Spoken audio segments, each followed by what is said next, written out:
The smell of coffee and bacon filled the small-town diner just after dawn. It was the kind of place that never made the news, where regulars sat in the same booths every morning, where kids stopped by after school for milkshakes, and where a retired single dad named Jack worked behind the counter, making sure his little girl never went to bed hungry. To the locals, he was just another veteran trying to build a quiet life after the storm of war. But to the outside world, if anyone still remembered, he had once been something else, something whispered about in the shadows. They called him the Ghost.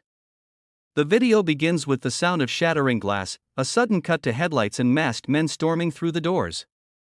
The narrator's voice cuts in strong and gripping. What happens when a ruthless cartel raids a small-town diner, not knowing the man they're up against is a legendary Delta Force operator? Watch till the end, because what his daughter says will bring you to tears. The attack was swift. Men with rifles barged in, shouting in Spanish, demanding money, demanding silence, terrifying the handful of customers who had been sipping coffee in peace.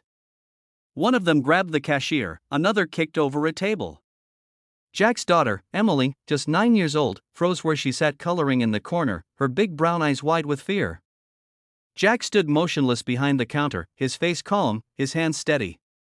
No one knew it, but behind those steady eyes, calculations had already begun. Years ago, he had led missions in deserts and jungles, pulling hostages out of death traps and dismantling terror cells before they even knew he was near.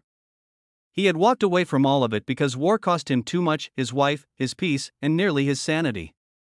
Now all he wanted was to serve pancakes to truck drivers and tuck Emily in at night.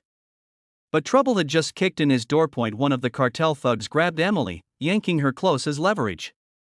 "Nobody move," the man barked, pressing a pistol against her small shoulder.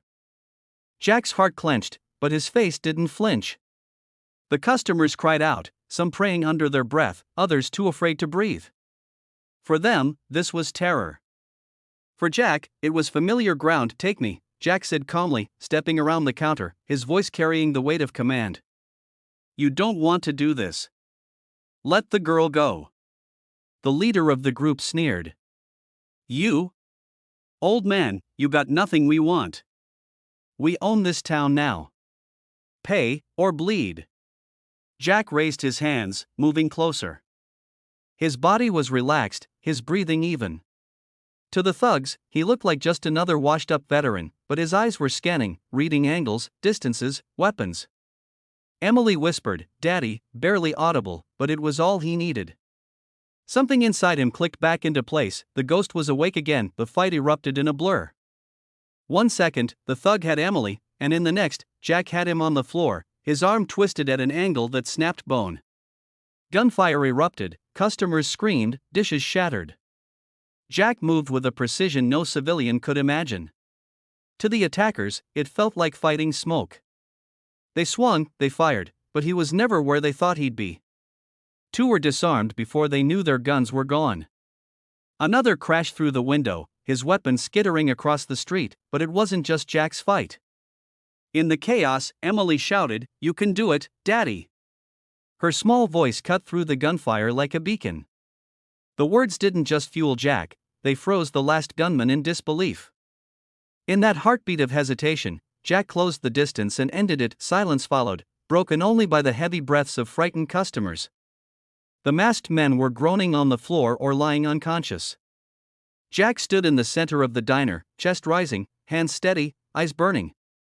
For the first time, his neighbors saw him not as the gentle diner owner but as something far more, a protector forged in fire. Police sirens wailed in the distance, called by a customer who had escaped through the back door. But the cartel wasn't done. Later that night, more trucks rolled into town. They wanted revenge. They wanted to make an example of the diner, of Jack, of anyone who stood in their way.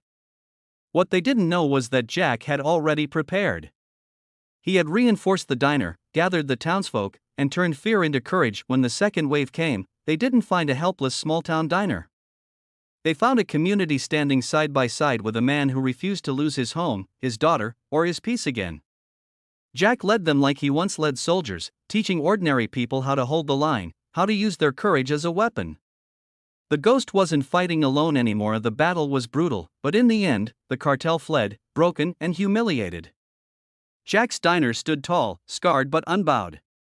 And in the quiet aftermath, when Emily hugged him tight and whispered, "You're my hero, Daddy," Jack finally let the tears fall, the kind of tears he had buried for years. As the camera zooms out on the father and daughter sitting in the wreckage of their diner, the narrator's voice returns. He didn't just protect his daughter. He reminded everyone that true strength isn't in the battles you fought, but in what you fight for. If this story moved you, don't forget to like this video and subscribe to the channel for more stories of courage, love, and the human spirit. Jack looked around at his neighbors, his little girl safe in his arms, and for the first time in a long time, he knew he wasn't running from who he was anymore. He wasn't just the ghost. He was a father, a protector, and a reminder that sometimes the quietest people carry the loudest stories.